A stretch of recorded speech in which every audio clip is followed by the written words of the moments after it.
It's official. Style Guys is trending for the holiday season. Located 1252 Burnham Ave in Calumet City. Being black owned and operated with new items weekly, in store, and even online. And with over 50,000 followers online, you can't miss out. Sales going on till 2022. Like jogging suits, hoodies, t-shirts, Jordan Craig, smoke rise, crisp, sweaters, and so much more. So beat the lines and order online from Style Guys, 1252 Burnham Ave in Calumet City. Contact them today at 708-801-9481.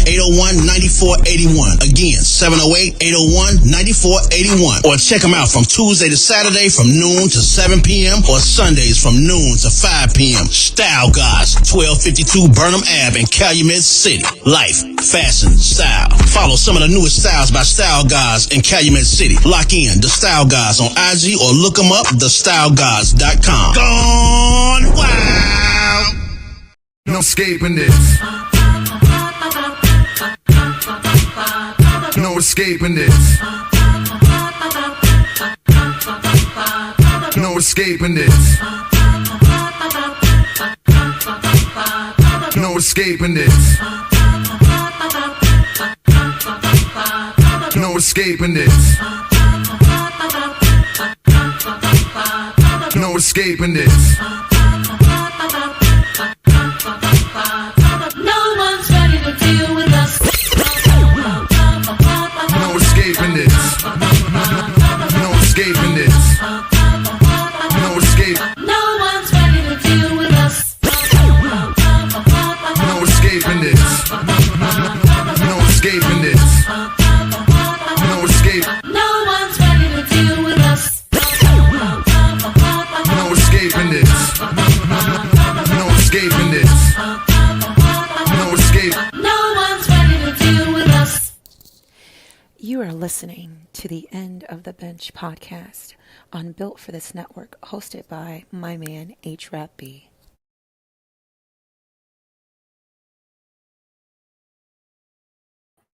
Good evening, everybody. This is your man HRap coming at you live and direct as I do every Friday. This is the End of the Bench podcast, rapping with HRap on Built for This Network on Spreaker.com. Thank you for tuning in as usual. I have a special guest this evening. You know, every week we speak with someone from the community and they tell their story. Some people just tell their life stories. Some people speak about trauma and tragedy. I have the pleasure of speaking with someone who has a very unique past, and she's doing everything she can to help the community. Unlike most people, she's not talking about it, she's doing it. And I would like to introduce you and welcome her to the End of the Bench. Carol, how are you doing? Great. Thank you for having me tonight. Man, thank you for being on. Just from the moment I met you, I knew it was something different about you. And I had to have you on the show. I didn't even think it was going to be today, but I'm glad it is today so we can get things cracking and I can do everything. I can help you and my supporters can do everything to help you get everything in order, because what you're doing is God's work. As we spoke, the moment me and you met, we said, God put this together. And I truly believe that. So I'm going to introduce you. You're Carol and you're from Chile. Yes. And how did you get to America? And introduce yourself to the people and what you do. Good evening, everyone. I'm Carolina Gaete, but everybody calls me Caro. I come from the country of Chile in South America. You see, it's the really long, skinny country that goes all the way down to the South Pole. Well, I ended here. My migration story starts in September 11th, 1973. I don't know if people know, in Chile, there was a military coup that was funded, orchestrated, actually masterminded not too far where our family first landed at the University of Chicago with Milton Friedman to implement this economic policy called neoliberalism. I know many of us now are feeling the impact here at home. But so my family, my father was a political prisoner, and his option after serving a year term was either, you leave or you leave. So our family was forced into exile, and we arrived in the United States February 12, 1976. I was 3.5 years old when my father was violently taken from us. It's one of my earliest memories when we were at home. It was May 21st. And we were getting ready just to have like tea at night. There's a knock at the door, and the secret police comes and just drags him and throws him in a yellow Ford Chevy truck.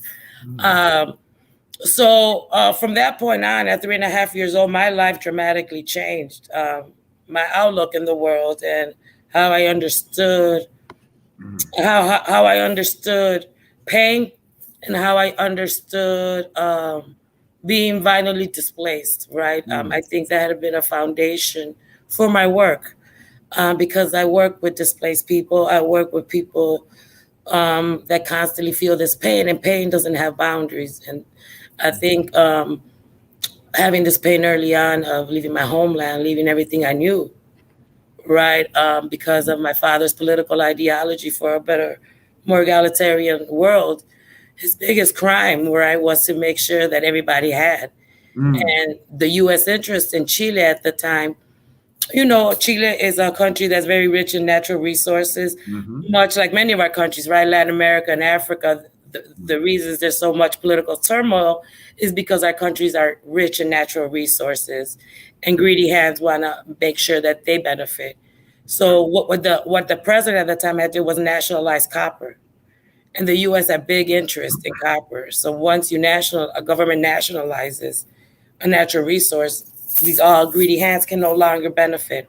So that was the main reason why the U.S. infiltrated and implemented a dictatorship that lasted 18 plus years, a very bloody dictatorship. So I always tell this part of my story because it really helped me understand and shape my work and the understanding of what solidarity means. So and I ended up in Hyde Park. That was our first neighborhood. And then my father discovered Little Village in 26th Street. So we moved there in 77. I've been a West Sider since. Now I live in North Lawndale. You know, well, we may have crossed paths because I used to live right on Roosevelt and Racine. Okay. We used to be over there a lot. My family spent a lot of time in Little Village. Yeah, that's right off by the Pills, right there by the Boys Club of Blue Island. Yes. I got my son went there. Yeah, I used to go there to summer camp. Yep, I have family from that point, from Halstead all the way to Austin. Okay. So yeah, and you know that's a traumatic situation to have someone come and take the most important person in your life away from you that way. Right. And then next thing you know, like you said, like when we were talking earlier, you're in Chile where it's tropical. The next thing you know, you're in cold Chicago. Dead of winter, February 12, 1976. Ooh. And back then it wasn't like these cold weathers. It was cold. Yeah. And I'm coming from the desert in the Desierto de Atacama, and we had never seen snow, let alone this Chicago weather. And we were living right off the Lake Shore on 53rd and Lake Shore, right across from the park. So yeah, it was a big culture shock.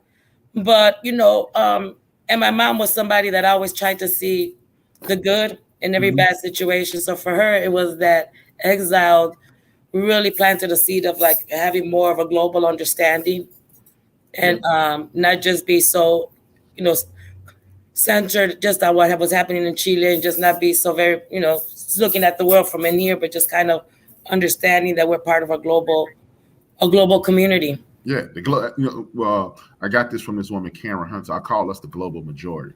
Yeah, there's more people that look like me and you on Earth than look like anybody else on Earth. So they always say we're minorities and they separate us. Nah, we're not. We're all part of the same thing. And I mean, at the end of the day, it's all about humanity. But when if you want to separate us, okay, we'll separate the dark people and the light people. And be the majority. Yeah, and that's how they've been able to succeed. Yes, they continue to do that. That is mission number one. They separate us via gender. They via sexual identification, sexual preference. I know preference is not a good way to say it. Religion, or whatever the case is. It's about compartmentalizing people rather than finding the common ground and really building solidarity. It's really othering, right? So that's an easier way to keep us apart and for them to, you know, divided we're weaker. And like I said, you know, that's why it blocks together. Where I'm currently the executive director, our logo is the ant, right? Because just like the ant, they work collectively. They work in cooperation with each other. Yes. Everybody knows their role. They're very intelligent about their surroundings, and they rely on each other's intelligence to survive, right? So we know that nobody's going to come here and save us. We know that we have to rely on each other. We have to rely on our resources. We have everything we need.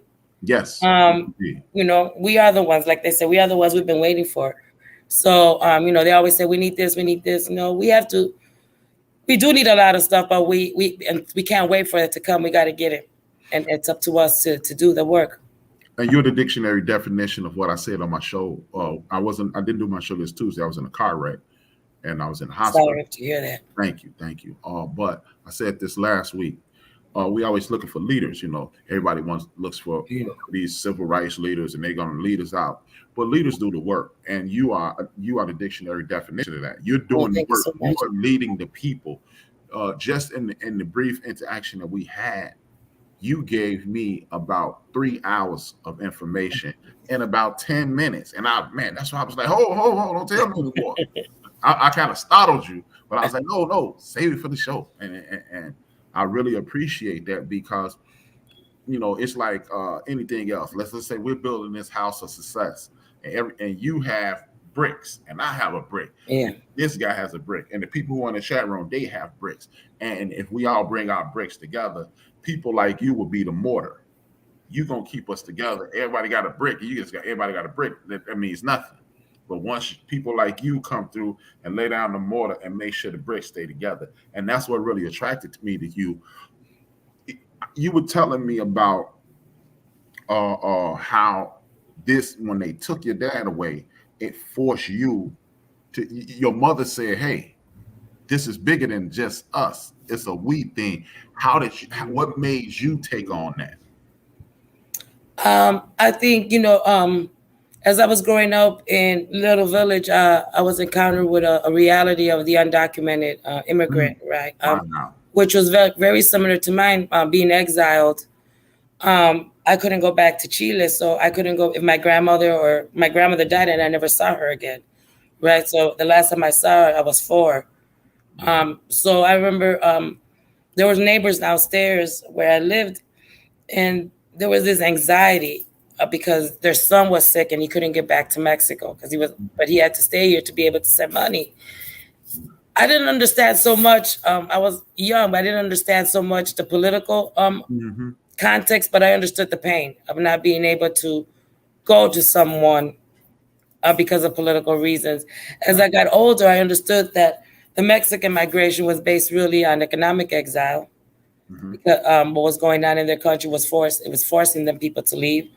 Right. So I always say, if you want to stop the immigration, we have to look at how our tax dollars are used to destabilize other countries in Latin America or in Africa, where you see migration coming. Right. People don't want to leave their homeland. That's the last thing they want to do, to come here to be seen or to be invisible or to be othered. Right. Exactly. You're forced to leave.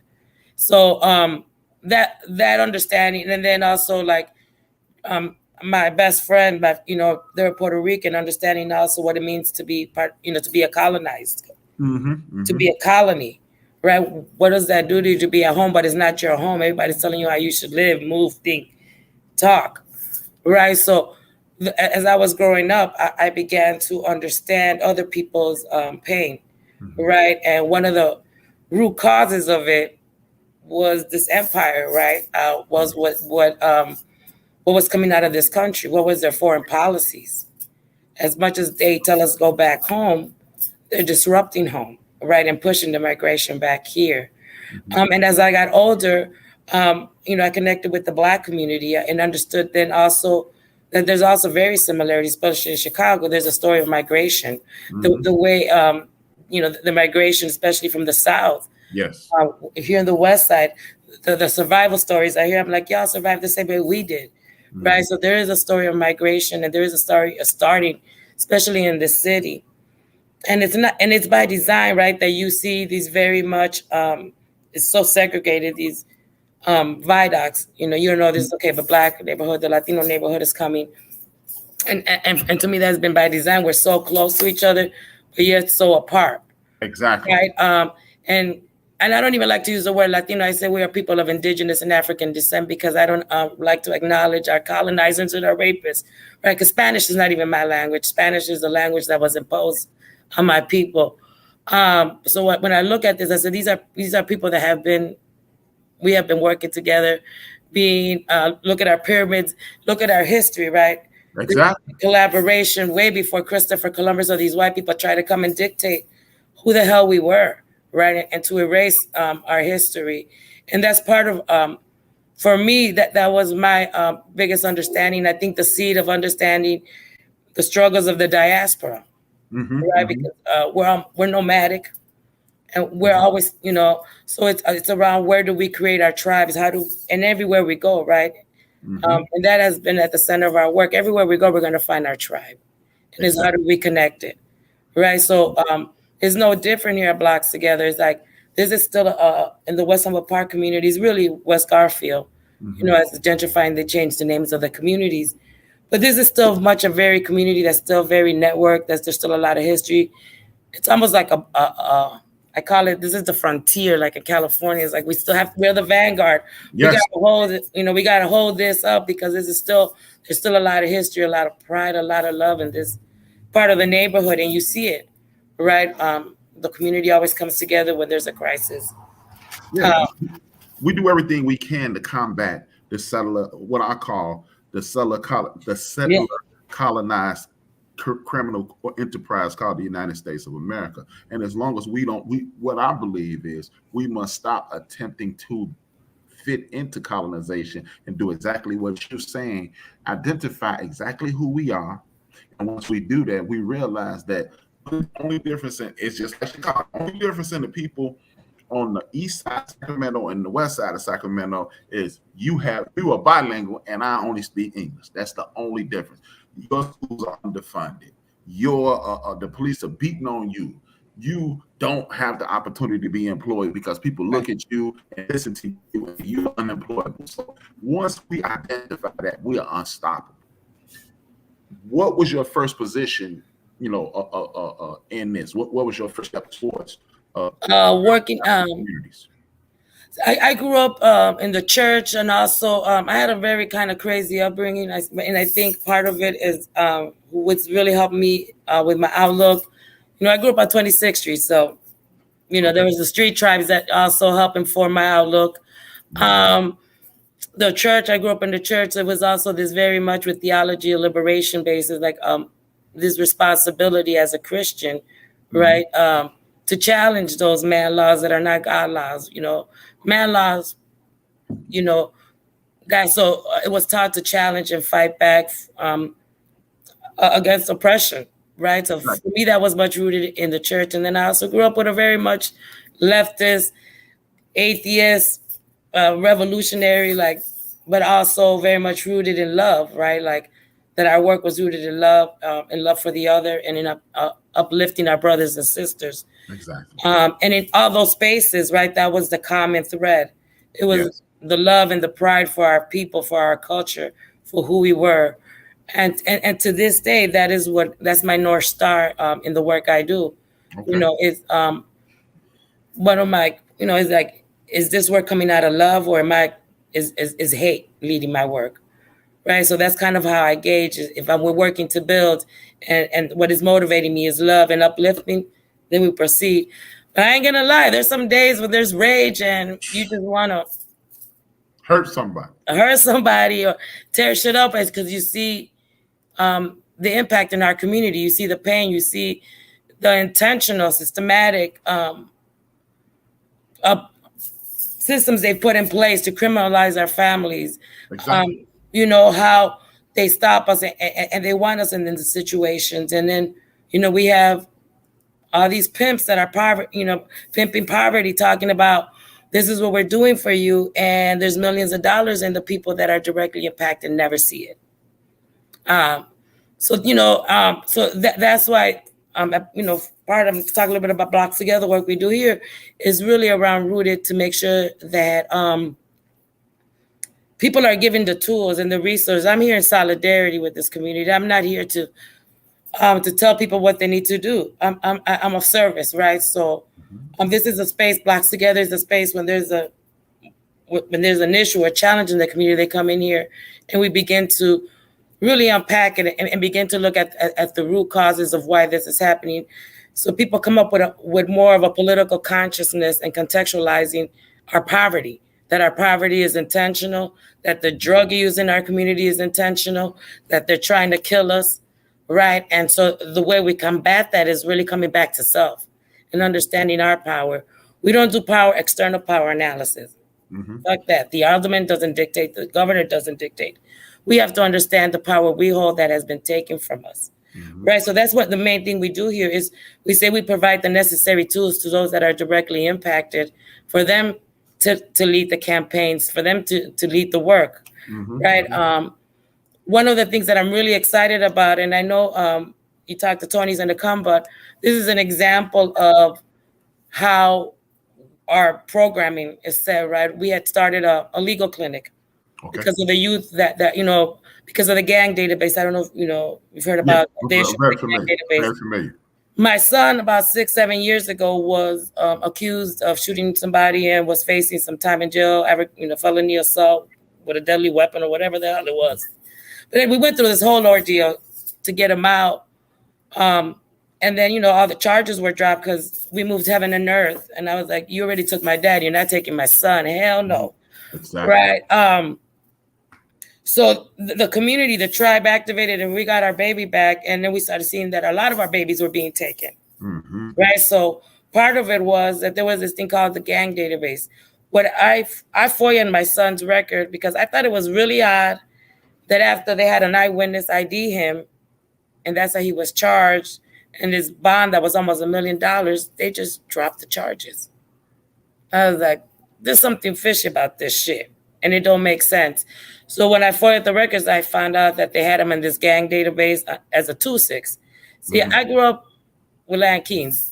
So that was the first telltale sign. I was like, hell no, my son would not ever be a 2-6, which was on the other side of the neighborhood, on the folk side.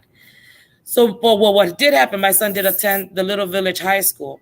My family was part of the hunger strike that helped build that school, that created that school.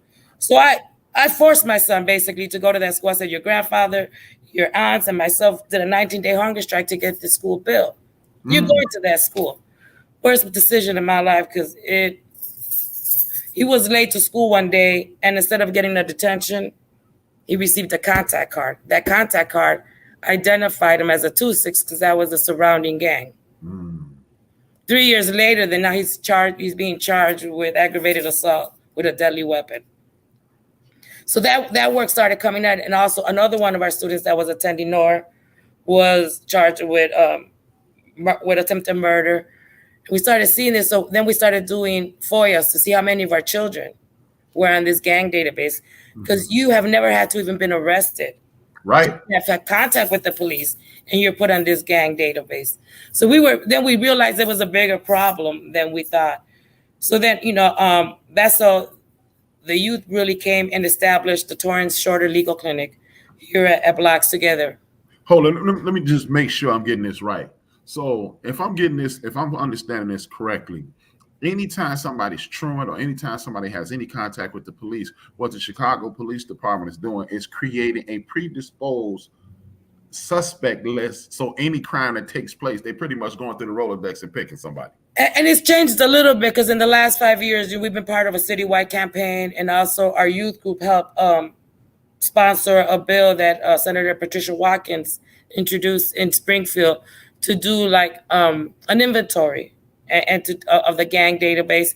So and we also did a FOIA to the CPS to find out who was the source, because we believe that we've been fighting to get police processing centers out of schools for 15 years or more.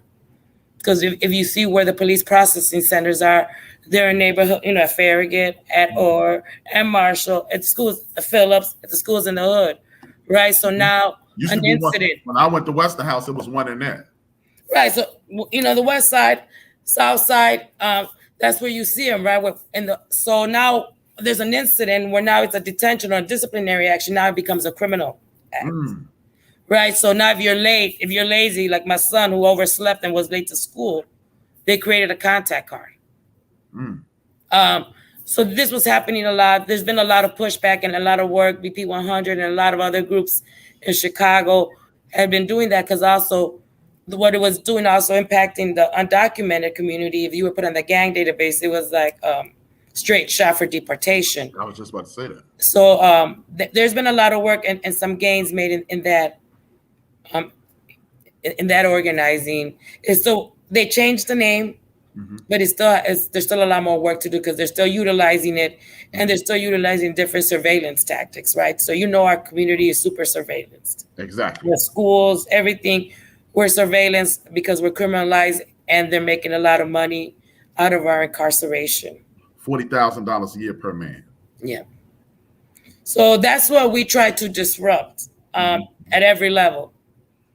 And I mean at every level, starting with the self, so that we do a lot of work around trauma responsive services, meaning like understanding like the impact and trauma of poverty, of incarceration, because as our brothers and sisters are returning back into the community, they're receiving like these immediate services, right, to get them, but they're not addressing the trauma of incarceration. And one of the partners we're working with coined the term post pre-entry. Okay. Right. And we were talking about that's like the gray area after all the services, have been depleted, and you're expected now to be able to sustain yourself independently, but yet no economic support has been given to you, no different supports to be able to sustain yourself economically. So for us, that's part of that area where it's between the reentry and reentry into the community, and then back reentry. So there's that recidivism that happens if we don't disrupt that. So part of that work really is around how do we disrupt that? One, and beginning with addressing what is the trauma of incarceration, what impact did it have in you and your children and your family, and being able to come back, right, and rebuild that.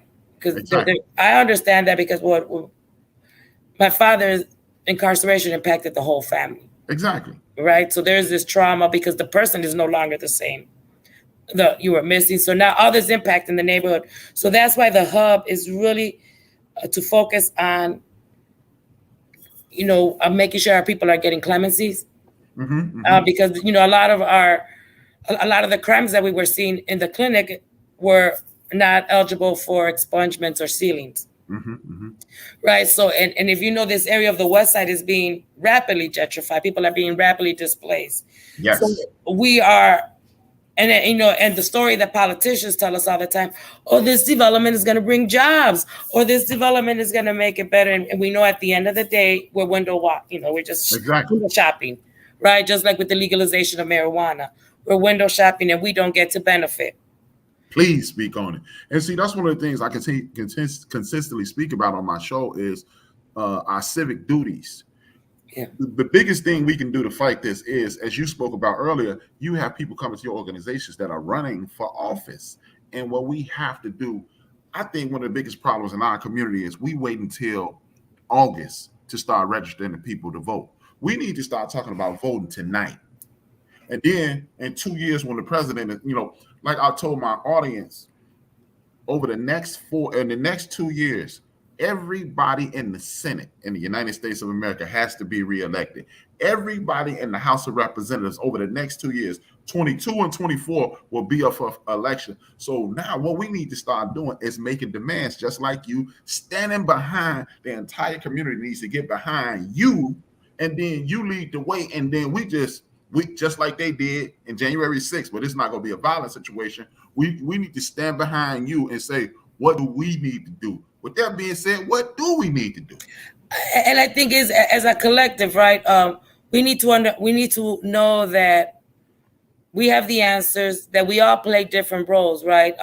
That just the charismatic speaker is not, the person taking notes and helping clean up is just as important, right? That we all have a role in understanding that this whole shit, at Blocks Together, our organizing is really based on 4 values, which is love, cooperative work, and collective sustainability, solidarity, and knowledge. Amen. Chicago is coined as the birthplace of organizing, and they give this white man, Alinsky, the damn credit, and I'm like, what the fuck? I'm sorry. I was meaning to say that a little earlier. Hey, me, my man DJ Mad Nice, and #1 Chief Rocker Jersey wearing, we own this. Okay. Be comfortable. You know, they're telling us that this white man who limits what people can do, like the whole basis of this Alinsky organizing is winnable, and it's really like just very white centered, right? The way they understand community, the way they understand leadership. So we were like, fuck that. That's not who we are. Those are not our values. If there's something that needs to be addressed, we address it. We're gonna, like, there's a saying, "Hasta la victoria siempre" in Spanish, until victory always, right? So you don't say, is this winnable or not? You work until victory, right? You fight until victory. So with that thing, like our main, it blocks together our main guiding force, our main value is love for our people, love for our community. And that's what really guides and focuses our work. Even we're not, like you saw, we're not a big organization. We know how to make $1 out of 55 cents. Mm-hmm. And we turn down money that if it's money that goes against who we are and our ideals, because it's not about the money. And we always tell people, we're not promising you a job. We might give you a pizza, some water and shit, but we're giving you a place to build, right? We don't believe in buying in. That's, everybody knows that's not a word I use. I believe in ownership. So I ain't selling shit to nobody. I ain't trying to sell liberation to nobody. You want to come and build with me, right? So for us, it's very important that every campaign, everything we do is really led by those in our community, and that there's ownerships, and that they're pushing me, right? They're calling me, Lo, Tony, hey, you're going to be here. This is happening. Like earlier today, there's development that's coming down the street. I got a call from one of the brothers, like, what's this development happening? What are the jobs that are going to come into the neighborhood? So for me, that is what I consider success, right? When these funders want to measure our metrics around how many people did you put in a bus? We're not sheep, right? We don't put anybody in a bus. Right. We provide the tools and the resources people could understand. I don't want everybody thinking like me. This is the reality. And we always say, you follow the money, the bullshit unfolds. So that's really what we do, is get people to read the budget, know how your alderman is voting, because he can tell you all day long, I love you. You're my people. But every rip he gets in City Hall, he's voting against your interests. Let me give you this information. I speak on these same things on my show, and I want you to start telling your people to download this app called the Politicking app. Oh, yeah. Okay. Politicking. It tells you what everybody in the United States of America who is either running for office or who has been in office, how they vote. So the next time somebody show up at your church, shaking your hand, kissing your baby, right, you can pull it up. Well, why you vote against me right here? Right. So, and that's the thing is like I was telling you earlier, right? One of the works in our working areas is education. So we have a Village Keepers program, which is really working in the schools around trauma responsive services for our children, and really trying to work with, partner up with schools to really introduce more of, trauma-informed restorative practices. Okay. Because a lot of our children at school, especially we work at Cameron, which is like Division and Grant, and then Byler at Lake and Kedzie. Yes. And those are both communities that have been really hit hard when, violence. I don't know if people remember the story of Pinky, the little girl that was killed in April. She was one of our students. Wow. At Cameron School. Do me a favor, please educate the people on Pinky. I know Pinky because I got friends and family over there. Please educate them on Pinky. Pinky. We want people I want that to touch people, because it's easy to say Pinky, then move on. Right. I want you to touch these people's hearts. Pinky was a beautiful, and where's her picture? Pinky was a beautiful, full of life 7-year-old that was gunned down last year, April 18th on a Sunday afternoon at the McDonald's on Roosevelt and Kedzie. She wanted some chicken nuggets, and she had fussed with her father to take her to McDonald's to get some chicken nuggets for her and her siblings and cousins. And with such a simple trip, just taking your daughter to fucking McDonald's to get chicken nuggets, Pinky never made it back home. The car was riddled. The bullets. The father survived. Pinky didn't. Wow. You know, so and part of this, right? So, you know, with this work around crisis response, there's after all the cameras leaving, all the marches go, there's still that work, right? And that's what we're still working, especially at the team at Cameron, Troy, Imani, Marissa, and Bree are based at Cameron, and they're doing the everyday work, working with the family, working with, you know, the brothers and the sisters that, you know, lost a sister, 7-year-old, and our community was not, you would expect that there was an army of social workers and mental health workers to come and you know, and support our families through this, right? Because the loss of Pinky impacted the whole community. Indeed. You know, and it really, and people were like so focused on catching the perpetrators of the violence. And for me, it was more than if we don't change the conditions of our community, if we don't invest in our children now, there's going to be a Pinky. And there has been. How many other Pinkies since Pinky? Indeed. And to the point where we forget their names, right? Yes. So and we become so almost desensitized to it. And we can't. And that's what they want us to do. And we get so caught up in throwing the book at these, at also these shooters who are also kids that are in pain, that who you know, I'm not excusing it, but they've also somewhere down the line we failed them, and that's where now these kids that are seeing this, if we don't reach them now, they will be the next shooters. And are we going to blame them or are we going to blame us? And you know what? That's the biggest problem. We, you know, I say that I do a show Thursday night, and I'm gonna have to have you come on there with us, me, Charlotte, my buddy Kev. We talk about what are the causes. See, it's easy to say, hey, you got a cold. Yeah. Hey, you got pneumonia. Hey, you got the flu. But why am I sick? Right.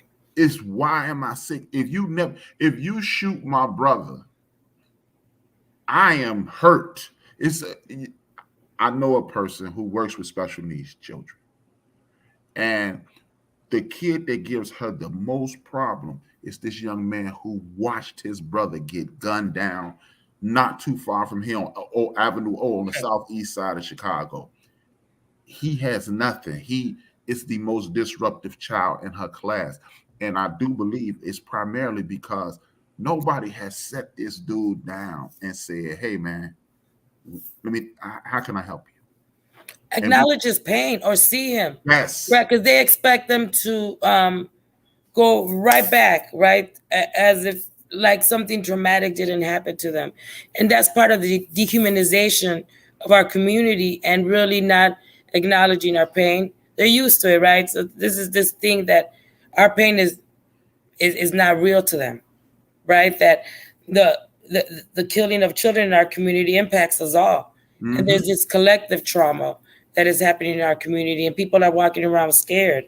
These little boys with guns, they're so quick to shoot. And don't even argue anymore. No, right? We come from a generation where you fought.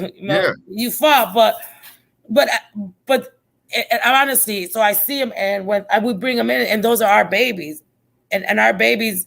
I've been with them 15 years, and some of them, you know, now are parents. We got, you know, one of our, you know, some of them are running for Congress, other ones are running resource centers. And so when people talk about this generalization of who we are as a community, they don't know who we are. So those people can never shape our programming. Those people can never dictate where the money goes, because they don't know who we are. They don't know what we experience. They don't know our pain. No, they want to come in, make some poverty pimp. Yeah, that's all they are. Poverty pimping. And that's why you're having this issue with the CRT. That's how you're having issues with defunding of everything that is important to us. When you go to a served community, you have counselors at every level in every school. Even in 1988, 84, when I got to West House Vocational High School, I didn't have a counselor until 1985. You know what? Dr. Ruth Love, 1984, 83, said everybody must graduate with a language, with a different language, going to a French or Spanish. Guess who graduated without one? Me. Nobody in my high school had a language. So when you want people to be well-rounded, but you're gonna make them live in a box. How could you possibly be well-rounded, not living in a box? And then we don't know civics. We're and then you want us, just like you spoke about the undocumented people. How in the hell you want somebody who undocumented to fill out the census, even though they can legally fill them out? You think I'm gonna put my name on a piece of paper and give it to the government? But you know what? The Black community faces undocumentation too. Yes. And when I was talking about this, I said being undocumented is just not for the immigrant undocumented community, because brothers coming back from into society. When we were going through the pandemic, I realized there's citizens, there's undocumented citizens, Black citizens in this country that are undocumented. They face the same issues of not having documentations, getting their birth certificate, getting their social security, getting an ID were challenges. And that's when I was like, oh hell. You have the same issues that the undocumented immigrant community has. Yes, indeed. And I remember people were like, no. I was like, no, yes. You are undocumented. If you don't have documentation, you're undocumented. And you can be lost in the system and put there until they feel like letting you And then people from foster care, forget it. That's a whole nother mess that you're trying to figure out birth certificate, that's trying to get documentation. So there's a lot of, I think, challenges that both communities face, but because we don't take the time to really understand the impact, right, of what does it mean to be undocumented? That's not just, these undocumented Mexicans. Now, there's some undocumented Black people that are citizens, full citizens, and still don't have access to those rights. Exactly. Right. And don't know how to get to them. Because remember, when me and you were in school, you had a civics class. He immediately got rid of that because the more information you have, the greater chance you have to unseat these people who are being placed in these seats of power. So they don't want us with the power, and as long as they can keep that power out of our hands, they're gonna do everything they can to do that. Right. One of the things you spoke about earlier today was the inability, the lies that are being told about these businesses coming in our community and their inability for outreach to train and develop people so they can have those jobs. Please speak about that. Yeah, especially we see a lot of development happening like in the West Side too, with the police academy happening now. Earlier today, there was a news that came out that down the street is going to be a $33 million development in our community. Yeah, that big building you showed me, yes. So, and I've been at Blocks Together 15 years, and historically we've had to stop and ensure that there was community benefits agreements, because they will come in your face, smile at you, kiss your babies, and do these little, give out hot dogs, bring a DJ, and then you think they're cool, and then you trust them. And hell no, just because they look like you doesn't mean that they have the best interests at heart, right? So we were seeing that the jobs are not happening. The TIF, the tax increment financing, that was one of my first campaigns here when the schools were closing. We're like, if we are generating all this money through our property taxes, why do you say you have no money and schools are supposed to be funded through property taxes? Right, so we were seeing that there was no benefit. We were paying, there was no return into our investment. We were paying into this city through our taxes, but they were not bringing them back. So people they were saying, we're going to use TIF money for this development. Like they used it for the police academy and they're using it for this. And we would always ask, so where is the benefit to the community? And like I said, knowledge is one of our core values. So we do a lot of research, so they know not to mess with us too much because we'll laugh at you. Hey, we laugh with them. But then don't fuck with us because this is the reality. The numbers are not going to lie. Exactly. The numbers are showing that less than 10% of this community is benefiting from your development. How can we as a group, and I'm not separating us anymore. I'm not separating us anymore. This black and brown thing, us, impoverished people, because that's who's being affected. Right. We ain't colors anyway. This is not Crayola. This is human beings we're talking about. How can we as a group galvanize to fight this? Because as you stated at the beginning of the conversation, unity is the only way we beat this. What's the first step? I think for solidarity, really seeing yourself in the other, right? That's for me, that's one of the things. And I think I've always been the other, right? Even though growing up in a little village, it's a Mexican neighborhood, there was barely never a Chileno. So I was I learned to be very comfortable in different spaces because I was always the other, right? And but beginning to see yourself in that other, right? Not seeing yourself as separate, and really understanding that a lot of our struggles are bounded, right? And a lot of this stuff that we are facing right now, especially right now with the privatization of healthcare, the privatization of public housing, of education, of everything, right, is being privatized. But guess what economic policy that follows? And if Cecile is listening, she's going to be laughing. It's this neoliberal policies that actually brought me to this motherfucking country. Right? It's this neoliberal policies around really that pushes. Do you need to get that? No, it really pushes the privatization of water, deregulation. So it's really decentralizing government, right? So it's really about corporations. Capitalism on steroids, right? But that's what we're seeing now, how it's corporate, where like our government is really corporate ran, right?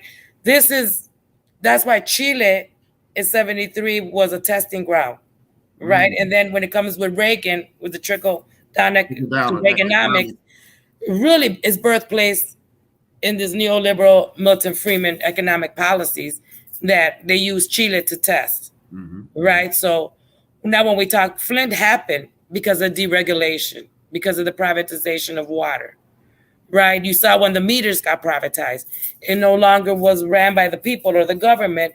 Now it was ran by private corporation. So we could pay from $1 today to $20 tomorrow, right? There's no regulation. Exactly. That's what I mean by that. And people are like, we want the government out. But really, do you want government out or do you want corporations running? Because still with government, there's still a voice, right? If we are true democracy, if we really exert our power, we really dictate it. Exactly. But what's happened is we've made our politicians superheroes, right? So we become fans rather than constituents. Exactly. So, people will defend their politician to death. And I'm like, that motherfucker is messing you up. But there's no way, right? Because, oh no, he's cool. He gives me turkeys for Thanksgiving, whatever. Right? And we don't see. And he got my son a job. It's not about your son. It's about our children. Exactly. And they're still putting the power on him, right? I got to be cool with him so I can get access to this, rather seen as he got to be cool with me because he got to get reelected. You got that job. Exactly. Right. So I think it's just changing those dynamics and understanding who we are as a people and stop seeing ourselves as different entities, but really as how do we work together to combat this one common enemy that both of our communities, one of our biggest illness, will open the door to them and trust them before we trust our people. Exactly. Right. And you see that all the time. So that's step number one. Okay. We really got to see this brotherhood and that goes back around the struggle of people of indigenous and African descent. Yes. To stop letting this Eurocentric rhetoric really shape how we see each other. Right. And stop seeing each other as the other, but really see ourselves in each other. Exactly. I mean, to piggyback off what you said, it's basically what you're saying is we need to move in the energy of people over policy over people.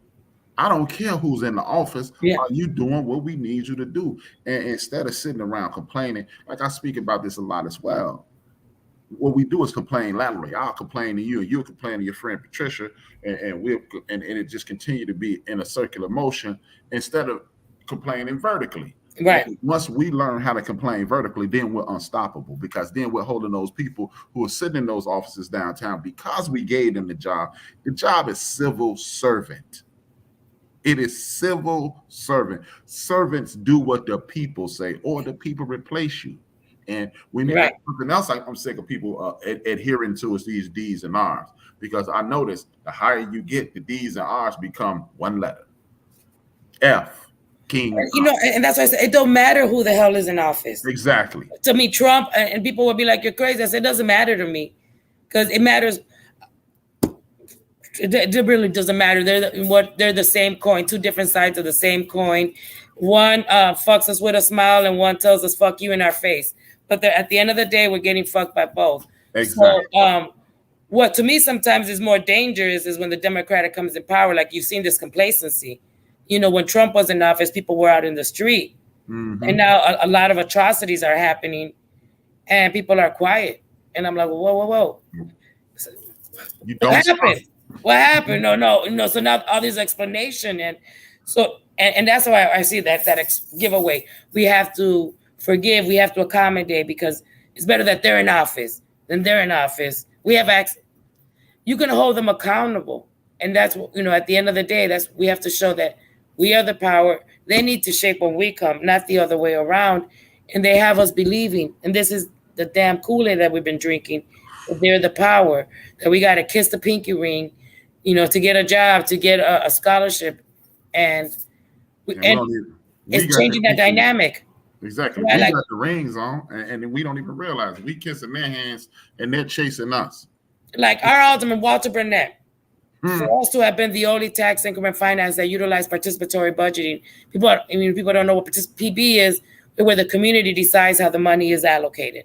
So our community got to the Chicago Central Park TIF, was given the opportunity to use participatory budgeting.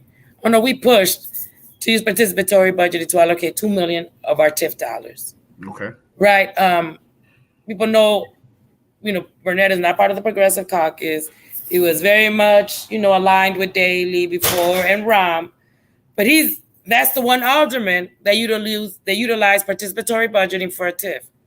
That's why I tell people, he's our alderman. So we're going to work with him and we're going to push him to make sure that our interests are met. Exactly. It doesn't matter that he's not, whatever, or he doesn't follow these titles or under these guidelines that you all have put. He's our representative at the time. So we're going to push him, and he's not going to rest until he works with us, right? So we've actually had a good working relationship with Alderman Burnett. I can't complain. It's been respectful, and he knows. And as he told them, they're informed.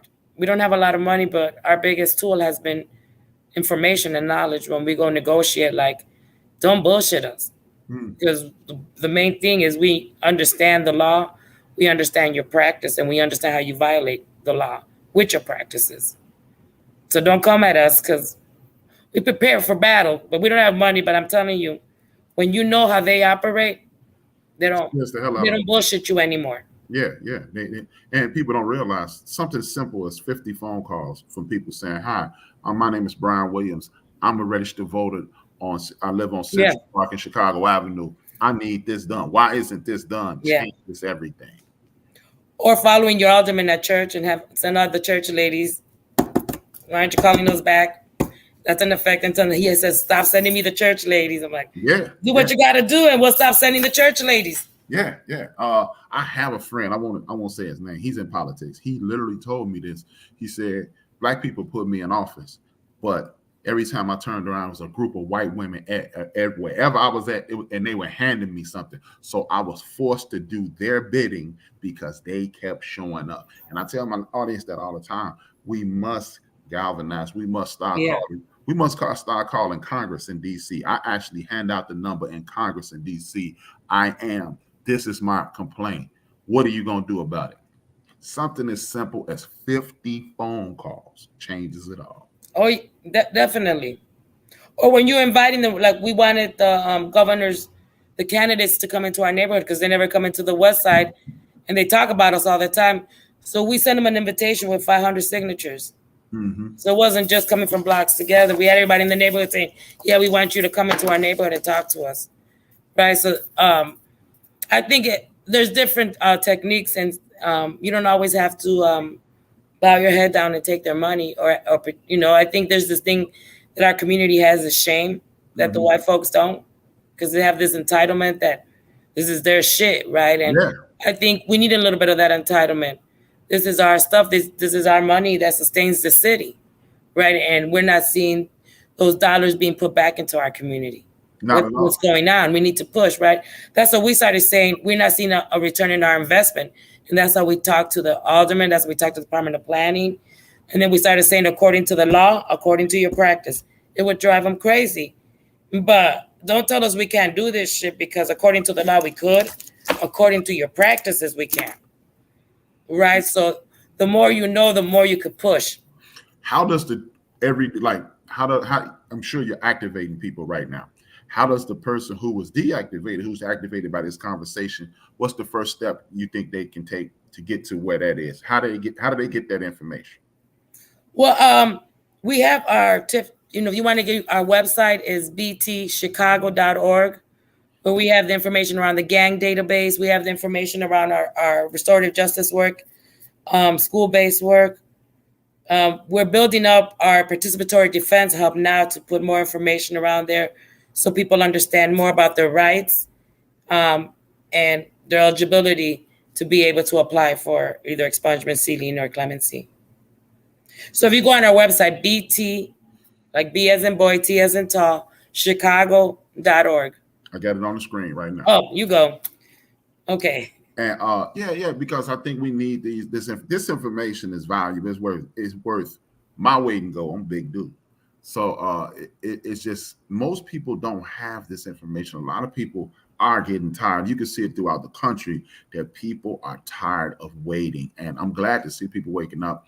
And I want you to talk about, and as I said, it just popped in my head. I want you to talk about when you were telling me about developing of young, using jailhouse lawyers, converting them into paralegals. Well, yeah, the idea of the participatory hub that I'm really excited because it's unique, and we're really creating the blueprint for the country. A participatory hub that is going to be focusing primarily on, like I said, clemency, sealing, and expungements, and it's really around at this point where legal aid and community, everybody's at capacity. So, and there's always going to be a need for lawyers. So our idea was around part of around self-determination is for us to learn, right? So we partnered up with Beyond Legal Clinic, which is the lawyers, and they connected us to a participatory hub in Philly. They do open cases. There's one in Tennessee and there's one in California. Okay. And I love the idea around participatory defense. So it's really around the idea is for us to train 15 community lawyers, right? And then 15 community navigators that will help people in the community navigate the process of, getting your rap sheet, knowing, understanding where you are in the process, meeting with lawyers to determine eligibility and pre-screening, right? But also having the support of the community and obtaining, the character letters and all that goes into the process. So the idea is to really open up the office as a hub where people that want to get, are interested in cleaning the records could come. They'll get pre-screened and the eligibility by a lawyer, and then they'll be supported with a paralegal and community lawyers that will be trained in community lawyering. I love it. Well, do you have anything else you want to talk about? No, and I think people, I'm going to tell people, don't wait for everything to be perfect to start. Like we started this hub with $0. We really, and we're learning. Just yesterday, we attended a hub meeting in Philly so we could get an idea. We know that there was the need. We started walking, and through this journey, God has provided the different tools, right? We've met other people, lawyers that want to volunteer. So I think if there's a need, don't let, I need this, or I need 20 people, or I need this much of money, or I need this space. Take that first step, right? And as you go, things will come together. Have faith that if you're walking the path that you're supposed to, things will come together. And sometimes we stop ourselves. The nonprofit sector is very layered, and people are always following money. And sometimes that's why it's so disconnected sometimes from the community need, because there's different trends, right? So now this is up. So now that money got to go there. Now this is the new thing, right? And instead of really focusing and creating what you need, and that will come, instead of following the money, build what you want, the money comes later. That's always been for us. We don't follow the money. It's more about how do we respond to the needs of the community? How do we service and support folks that are working and trying to build a community and provide them with the resources. But yeah, that's been my biggest lesson. Don't let not having money, not having thousands of people behind you. When they say Jesus only started with 12, you don't need too much. And look at it now. Right. So yeah.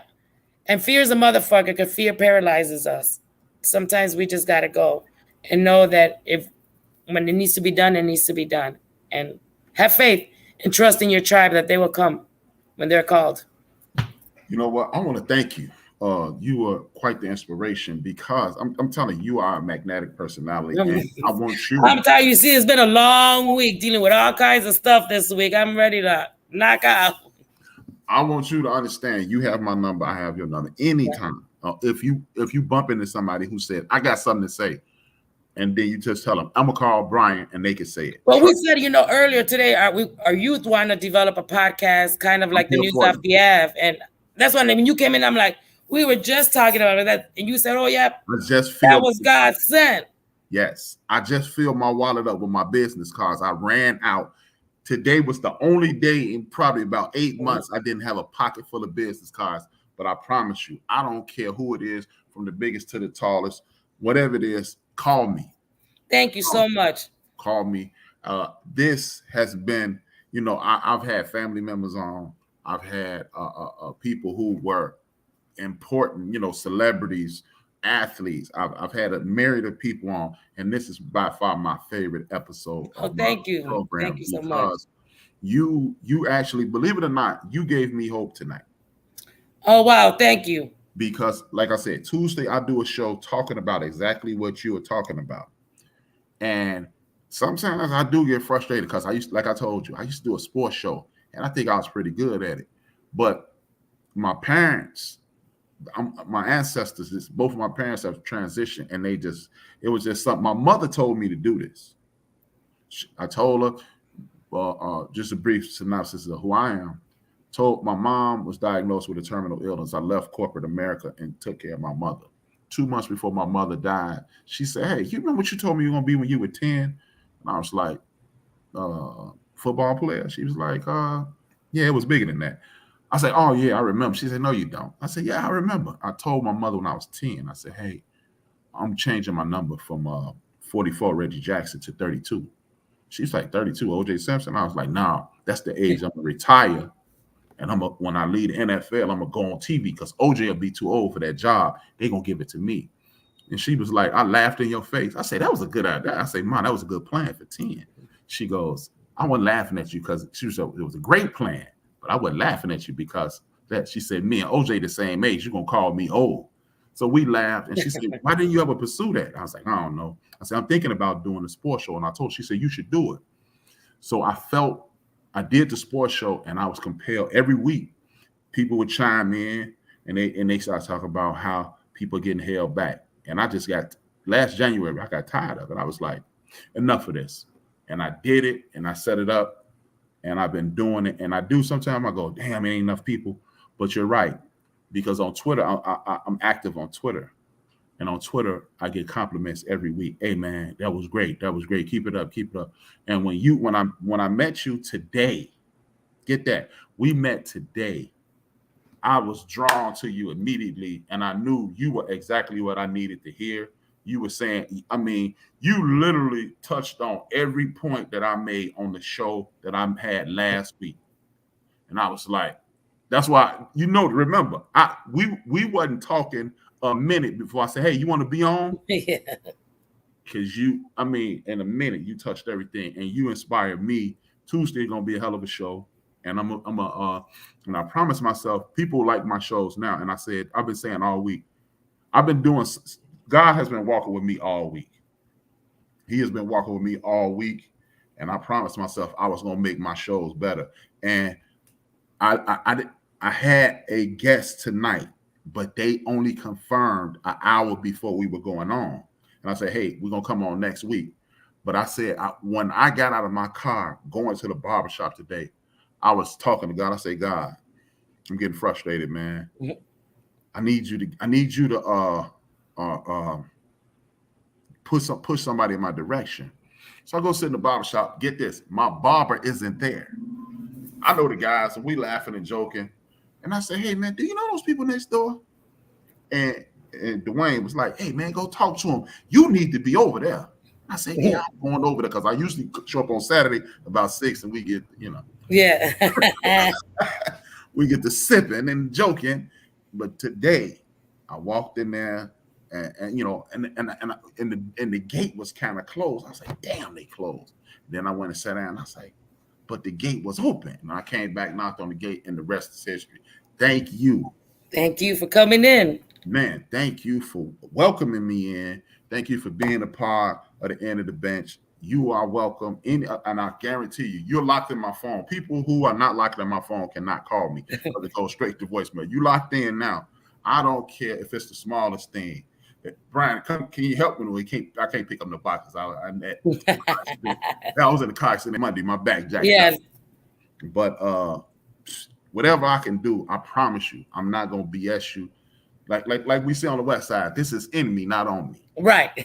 This is in me. I promise you, this is my life's work. My mother and my father are smiling from heaven right now down on me. And thank God I met you. Thank you. I would like to thank you, and I'm a salute as I do every week. Every time I have a show, I salute the people who inspire me. They are doing the work that me and you want to do, that we are currently doing, and those people are these people. They are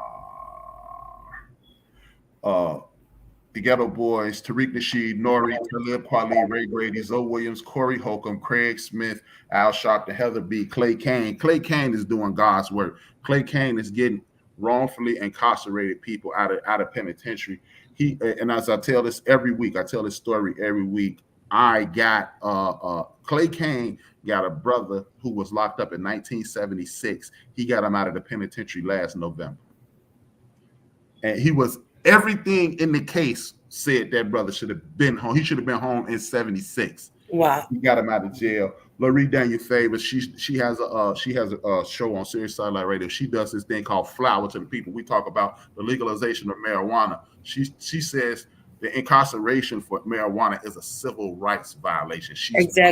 She's working with that. Dr. Greg Carr, one of the most informed people you'll ever come in contact. Sister Karen Hunter, she putting all these people together. She's recruited. She created this thing called the Hub, whereas it's the largest study group in America. They have people all over the world tuning in to her every Saturday. And Joe Madison, this dude had a hunger strike for 70 days. He's 7 years old for voter oppression. Wow. So these are the people who inspire me. You inspire me. I think everybody who was on here. And I like I say every week, dream your dreams and man up and woman up and live your dreams, because life without dreams flows in black and white. Life with dreams flows in technicolor and surround sound. And if I owe you something, I ain't got it. And if you need it, get it from God. No escaping this. We lust for that cheese, we lose sleep, dreams of that cream. We killing our teens, they dying for this American dream. Them government schemes, they turning us to hustlers and fiends. We hustling trees, them politicians smuggling green. Chasing that cheese, got everybody stressed in the streets. Pardon me for speaking freely, let it breathe. Evangelists preach the congregations out of their seats. They writing them checks for tithes, now as people can't eat. She stripping for change for school, now she giving them brain. She used to that loot, she earning, now she giving them strain. He new to this game, but hungry, so he cooking his cane. He getting that paper, but then they gave him 2 to the brain. It's rules to this game, but hustlers never hustle for fame. The spirit of greed is grimy, so we struggle to change. They put us in chains to take away our African names. But if we submissive and don't resist, then who do we blame? It's all a game, man. These Europeans staking they claim. And you a victim of their game plan. You thinking they ain't? You thinking they saints? Remember all them niggas they hang? Killed our women and our children, all our leaders is slain. They gave us Obama, but that nigga was hoping for change. But Zimmerman is killing niggas and he free. Shit is crazy, babies having these babies and getting checked. But keep the child from they pop to rip his heart out his chest. Our rappers was leaders and now they in the booth in the dress. Spitting bullshit and making more but giving us less. They taking our sound and changing ours, dumbing it down. They taking our jobs and homes and they shutting us out. They taking our kids because it ain't a man in the house. They locking us down, but soon they gon' be wiping us out. They told our women they was too independent to need a man. They told our brother he was too insignificant to advance. It's all a game, man. These Europeans staking they claim. And you a victim of their game plan. You thinking they ain't? You thinking they saints? Remember all them niggas they hang? Killed our women and our children, all our leaders is slain. It's all a game.